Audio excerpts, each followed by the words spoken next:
Hello and howdy everybody. This is General Beauregard, guiding you to the best way to spend your couch potato Saturdays as you watch college football from the comfort of your couch or maybe the comfort of the splintered stadium seats.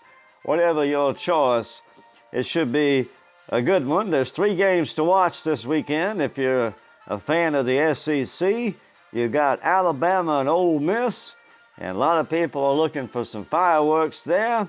Lane Kiffin lit up Alabama for 50 points last year. Of course, that wasn't near enough to win. Supposedly, the defense has gotten a lot better. Alabama certainly doesn't have the same team, so that should be an interesting football game. On the other side of the three-headed coin, you've got Georgia and Arkansas. Another battle. Georgia hasn't seen a team like this. It's an SEC team. They can line up and play 4 quarters with you, and they won't have a depth issue until maybe later in the game. So it's not a team that you can just grind down. Arkansas has played head-to-head with 2 really good teams, Texas and Texas A&M, and they simply hung in there and won. Now, neither one of those teams, being Texas or Texas A&M, had any kind of offensive geniuses at work, and they didn't have a quarterback. Georgia, assuming that we have everybody healthy, should have a quarterback they can throw in there, and I think they're going to be able to take the Arkansas game because the defense should be able to just completely shut down, hopefully, that Arkansas team. If that's not the case, then it could be a very interesting afternoon. The game I wanted to pay attention to, aside from those 2, was the Kentucky-Florida game. As you know, I've been tracking Florida since they pulled off that miraculous defeat to Alabama, the best game they played all year, and certainly the best loss so far. Anyhow, you get points for losing. Florida should have got a plenty because they played the number 1 team in the country in most people's eyes, still in the polls, and almost beat them, and in fact would have had they not allowed that team to get ahead 21-3. That leads to the point I've been following, is that since that game, being a Georgia fan, I've paid attention to Florida. I thought they was a team we didn't have to worry too much about this year. After all they lost last year and all the commotion in the offseason, I didn't think Florida was even thinking of contending. Well, apparently they are, and they're looking pretty good. They beat Tennessee rather handily. But now they've got to play Kentucky. They've won 34 out of 35, and that one sticks in their craw because it happened 2 years ago. Some of those same guys on the team might have even played in that game. As Bob Stoops, or whatever Stoops he is, keeps his players a lot of times for the 4 years. That's one of the secrets. He builds with 3 stars in good recruiting areas and relies on teaching fundamentals. And Kentucky is a fun team to watch. They are very disciplined and they play good football. They look good watching and they run good drives.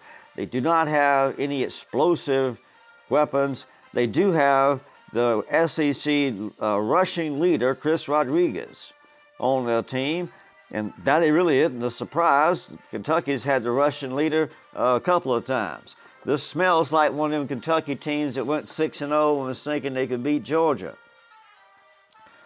That's not quite the case. There's some numbers there, some dinks in the paint that you just have to look at. If you want Kentucky to win a football game, you're going to have to say, well, how do you explain the fact that they're 185th in the country and stopping the opponents on 3rd down? That's a bad stat and a hard one to overcome. There's some other defensive marvels on their stats. That 70th in rushing, allowing 111 yards. It's not too bad. But the 70th best rushing defense in the country against the 4th best rushing offense.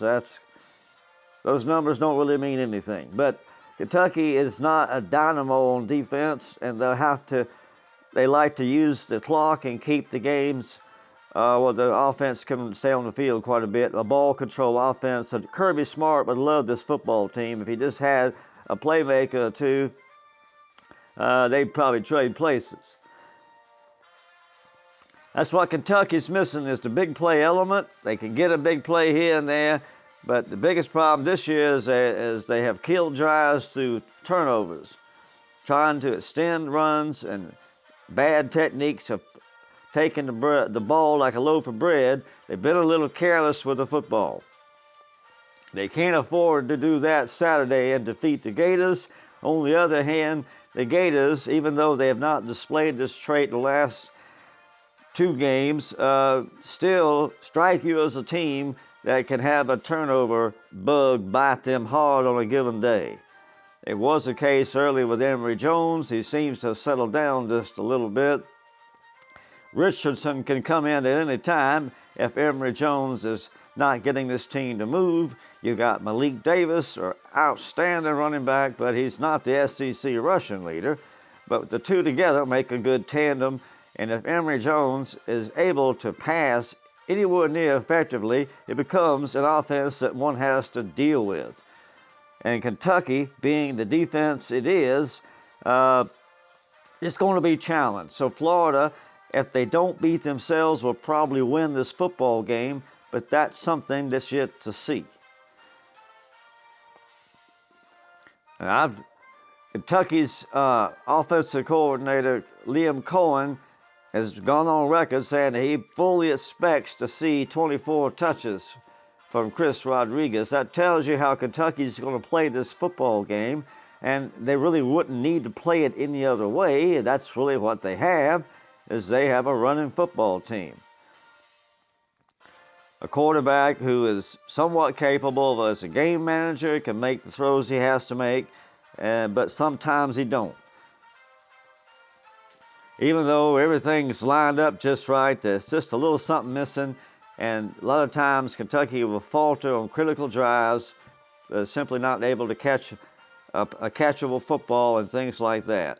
So Kentucky, if they can play a really clean football game and get a little something out of their passing game, they can win this football game, because it's basically 2 teams that look a lot alike. The defenses are neither one of them's world beaters, even though they have some good stats in some departments. They're generally looked at as a defense that you can run on. Florida's had trouble on 3rd down, stopping people as well.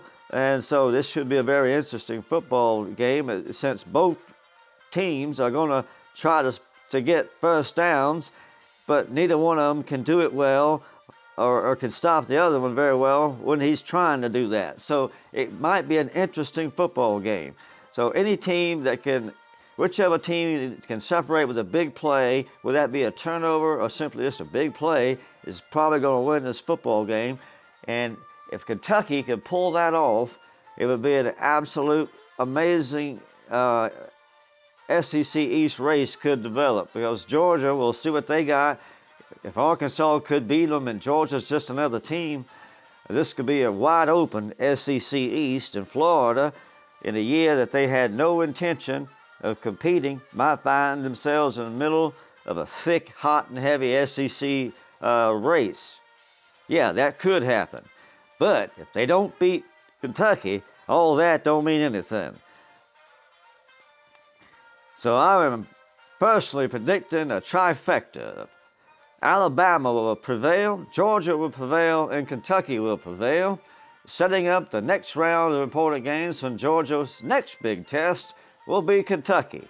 And that sounds kind of familiar, as we've had some trouble with Kentucky. They played us really hard, even though we managed to come out victorious. The last 2 Kentucky games with Georgia have been tight ball games. So will Florida have that kind of game?